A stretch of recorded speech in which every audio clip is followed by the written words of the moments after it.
Buenas tardes. Aquellos de ustedes quienes hayan comenzado a meditar seriamente, de seguro han podido percibir una serie de situaciones que ocurren, tanto dentro como fuera, al disponerse uno a meditar. En el último video, propusimos la metodología de un primer ejercicio de meditación, el cual se resume de la siguiente manera. Encontrar un lugar, un espacio adecuado y establecerlo como lugar para la meditación. Posteriormente, fijar un lapso de 15 minutos al día y con firme determinación disponerse a permanecer quieto y en silencio con los ojos cerrados durante el tiempo que dure el ejercicio. Esto lo hacemos con el objetivo de crearnos a nosotros mismos el hábito de meditar, que requiere poder permanecer en solitario, en quietud y en silencio durante un tiempo. Independientemente de este método que aquí se propone, todos los métodos de meditación requieren quietud, silencio y soledad para efectuarse. Incluso los métodos de meditación dinámicos, como el Tai Chi, que a veces se practican al mismo tiempo por grupos muy numerosos de gente, requieren todos de la misma quietud, del mismo silencio y de la misma soledad. El escucha suspicaz habrá entendido quizá que aquí me refiero, cuando hablo de soledad, no me refiero al distanciamiento físico entre las personas, pero a una actitud de reserva, de introspección completamente individualizada, una disposición del ánimo para encaminar la percepción de los sentidos hacia adentro en vez de hacia afuera. Todo esto irá quedando más claro. Por favor, permítame tratar de explicarlo. En las antiguas alegorías, la imagen típica de los magos, por ejemplo, siempre es representada con largas y pesadas túnicas, con la cabeza cubierta por sombreros o capuchas, y la vivienda del mago siempre está en un lugar alejado, en la torre más alta de un castillo, en el calabozo, o en la cima de una montaña, en la parte más profunda de un bosque, en una gruta, o en una isla remota en medio de los océanos. Esto no es una mera moda, ni es simplemente producto de la mitología o el folclore. La vestimenta del mago y su vivienda son en sí un símbolo de una cualidad muy importante que es necesario cultivar para poder meditar correctamente: el aislamiento. Toda interacción con cualquier objeto del mundo que nos rodea requiere de nosotros una parte de nuestra energía. Esto es evidente y es lógico. Toda tarea necesita para realizarse un despliegue de energía. También toda acción de los sentidos, cualquiera que sea, la vista, el oído, el olfato, el que sea.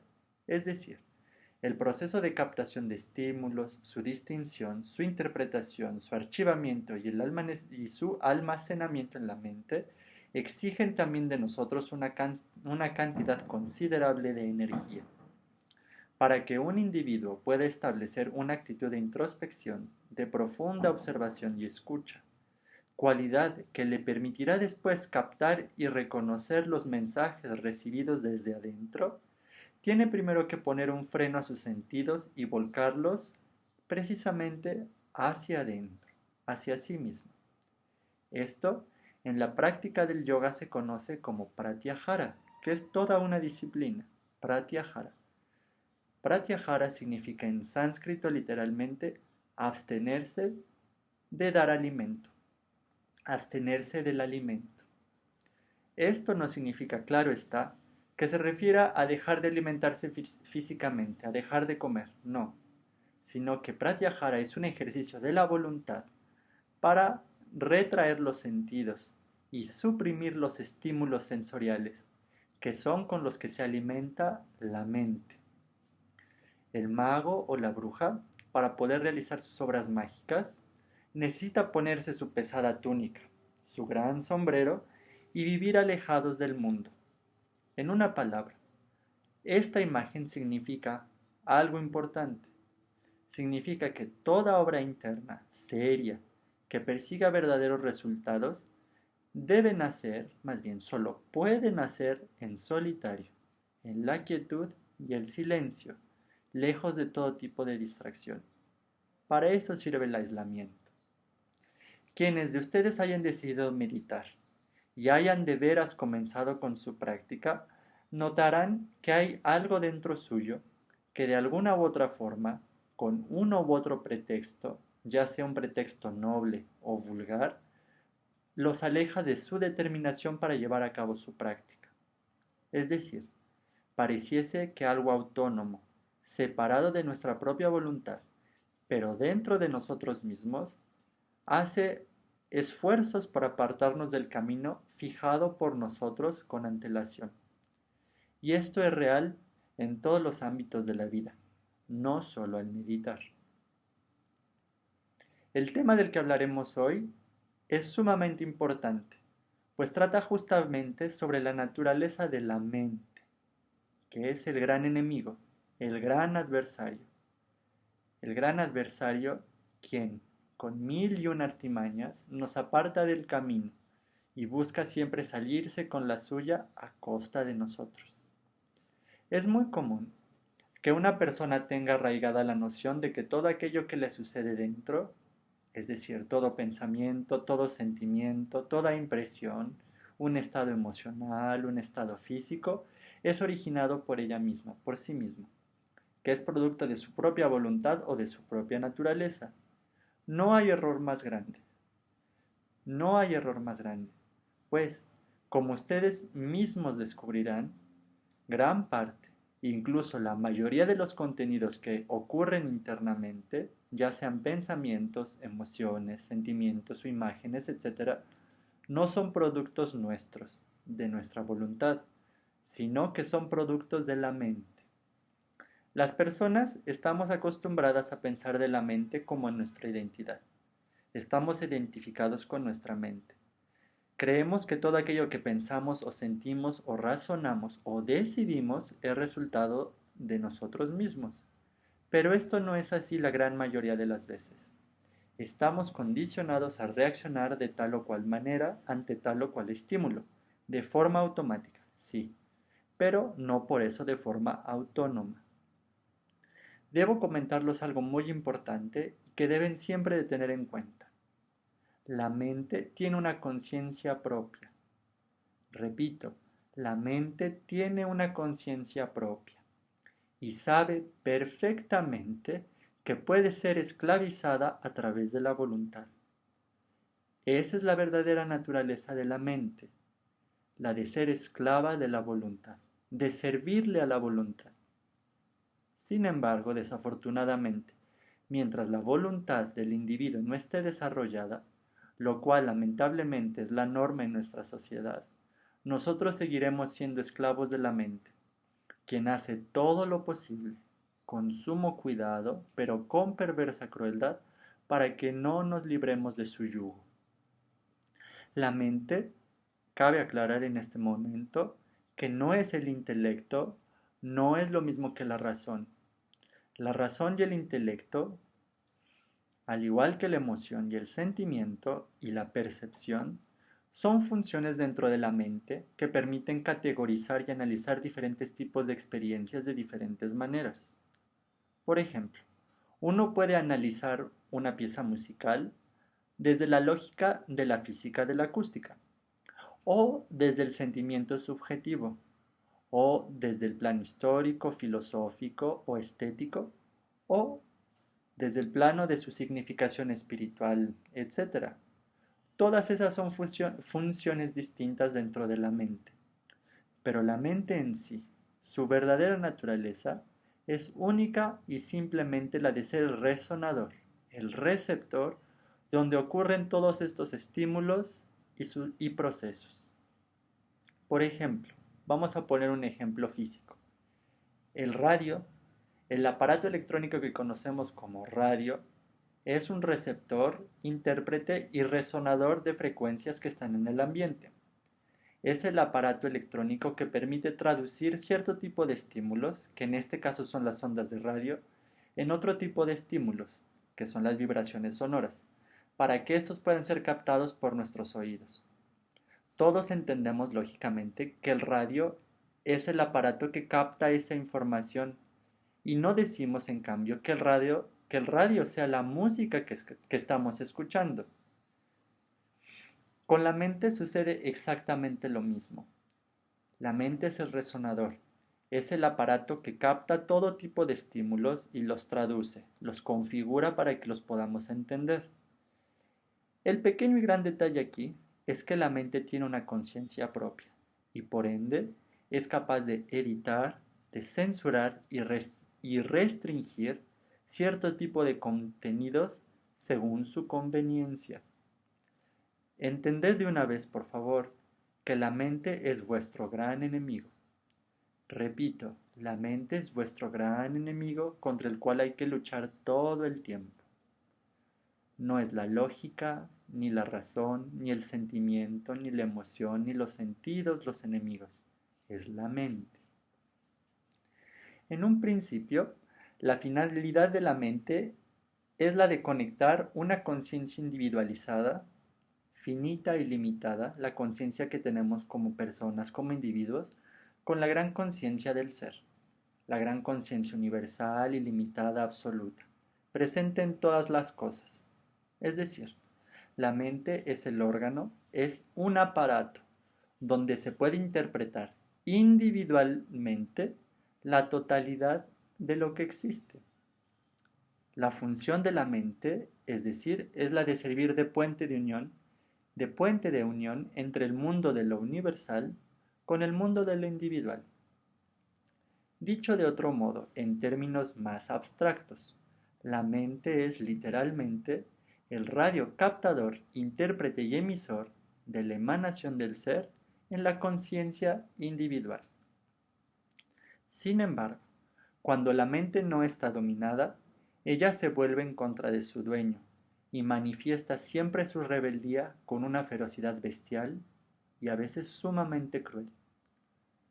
La mente tiene bajo su control todas las funciones del cuerpo y del organismo psíquico del individuo, es decir, la mente es capaz de generar imágenes, alucinaciones, pero también es capaz de generar estados de ánimo, muchas veces adversos, como la depresión, la furia, la euforia, la ansiedad. Así, también es capaz de generar desórdenes físicos, taquicardia, sudoración, cansancio, dolores, un sinfín de enfermedades. Pero también es capaz de deslizarse muy sutilmente en el mundo externo y tergiversar las situaciones mundanas, generando riñas, disputas, malentendidos y situaciones que desembocan generalmente en graves accidentes. De todo esto es capaz la mente. Y te aseguro que todas estas situaciones desafortunadas que ocurren a nuestro alrededor, todas sin excepción, son producto de la mente. Te repito, no creas que lo que yo te estoy diciendo simplemente porque yo te lo esté diciendo. Tú mismo, a través de tu propia experiencia, deberás de confirmar la veracidad o la falsedad de todo esto. Tú mismo, a través de tu experiencia, debes descubrir la verdad en estas cosas. Estas palabras son solo guías iniciales para tu propia exploración posterior. Con el primer ejercicio de meditación propuesto en el video anterior, basta para comenzar a enfrentarse a la mente y comenzar a percibir su funcionamiento. Cuando estás a punto de meditar o ya meditando, es normal que un sinfín de elementos comiencen a acecharte. Posiblemente sea que comiences a tener hambre o a sentir alguna incomodidad física o que de repente te entran las ganas de ir al baño o que recuerdas en ese preciso momento un pendiente o un encargo y te entran unas ganas enormes de realizarlo. Pero también puede suceder que en ese preciso momento, cuando estás sentado a meditar, te llamen por teléfono o comienza a ladrar tu perro o te llama tu madre o alguna persona para pedirte ayuda por cualquier cosa. Todo esto, entiende bien, es producto de la mente, con el único propósito de distraerte, de sacarte de tu concentración, de disolver tu voluntad. Te darás cuenta que mientras más profundices y mientras más firme se vaya volviendo tu voluntad y más férrea tu determinación, las reacciones de la mente también se volverán más hostiles y te sorprenderás al descubrir de todo lo que es capaz. Pues, como pronto te darás cuenta, La mente es un receptor en el cual todos los individuos, plantas, animales, minerales, personas, todos estamos conectados. Y descubrirás que todos esos elementos interconectados por la mente también serán utilizados en contra de quien medita. La mente, al descubrir que comienzas a encararle, generará para ti la desconfianza de la gente y propiciará su enemistad hacia ti. Notarás que mucha gente comenzará a tener una disposición recelosa hacia ti y realmente comenzarás a tener problemas en tu vida que antes no tenías. Pero recuerda, todas estas son distracciones y son engaños, y debes reconocerlos como tal, porque las distracciones y los engaños es la única forma que tiene la mente contra ti. Si tú continúas con tu firme voluntad y tu disposición, notarás también que después de un tiempo la mente comenzará a perder fuerza, a razón del desarrollo de tu voluntad, y todos esos inconvenientes comenzarán a desaparecer, o mejor aún, los podrás reconocer como distracciones y no tendrán ya ningún poder contra ti. La mente actúa siempre con engaños, recuérdalo, engaños de muchos tipos. Estos engaños los podemos clasificar en 4 modos principales. El número 1 es el más grande de todos, de la cual ya hablamos, es la distracción. Ya sea desde las ganas de ir al baño, como una llamada de celular, como la comezón en la nariz o como un mosquito. A la mente le encantan los mosquitos. Como un ataque de taquicardia y ansiedad o lo que sea, debes de estar preparado para reconocer todos esos estímulos como una distracción que es falsa y que tarde o temprano termina siempre por desaparecer, por esfumarse. Así que te doy mi consejo, mantente firme en tu determinación, en tu meditación. Todos esos estímulos tarde o temprano desaparecen, se van. El número 2 es la duda, y este es un enemigo muy poderoso, utilizado por la mente. En este proceso, la mente te hará continuamente cuestionarte si lo que estás haciendo lo estás haciendo bien, o si lo estás haciendo mal, o si es lo correcto, o si es incorrecto, si es bueno, si es malo. Te hará preguntarte y te hará convencerte de que tus esfuerzos son inútiles y de que estás perdiendo el tiempo. Te hará preguntarte también que la persona que te está diciendo esto, que el tío que te está dando estos consejos, no tendrá algún propósito oscuro y perverso para hacerlo. En una palabra, la mente intentará sembrar en ti la semilla de la duda en este esfuerzo que estás haciendo, la cual cuando la identifiques deberás erradicar tajantemente.